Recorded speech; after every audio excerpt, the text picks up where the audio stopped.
في مباراة ثانية يسعى الأهلي لتحقيق فوزه الثاني والتقدم للمركز السابع عندما يلاقي صاحب المركز الثالث النصر. المزيد مع الدانا سملاجي. هو لقاء ينتظره عشاق الكرة السعودية بكل تأكيد، ذاك الذي سيجمع الأهلي بضيفه النصر.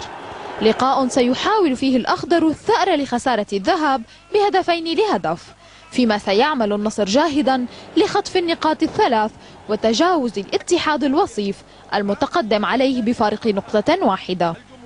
الطرفان يدخلان لقاء منتشيين من الجولة السابقة، فالأهلي خرج من أرض القادسية بفوز كبير بفضل هاتريك البرازيلي سيموس، كما استطاع النصر تجاوز الرائد بهدف وحيد. موقع قلعة الكؤوس تاسعا في سلم الترتيب لا يسر أبناء ومحبي النادي، وإن كان اللحاق بركب المتصدرين صعبا إلا أن اللاعبين مطالبين ببذل جهد أكبر لتحسين مركزهم والصورة التي ظهروا بها خلال الموسم، فيما لم تحدد بعد مشاركة قائد الفريق المصاب محمد مسعد الذي غاب أيضا عن لقاء القادسية السابق.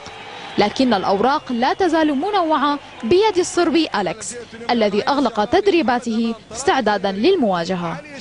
من جهته يعي الكرواتي دراغان مدرب الأصفر أهمية اللقاء معنويا وفنيا، لا سيما من أجل مواجهة السد القطري القادمة في دوري أبطال آسيا بعد خسارته لقاء الذهاب خارج أرضه بهدف وحيد.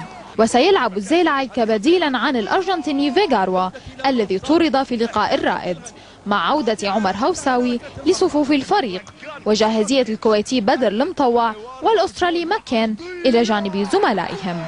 استعداد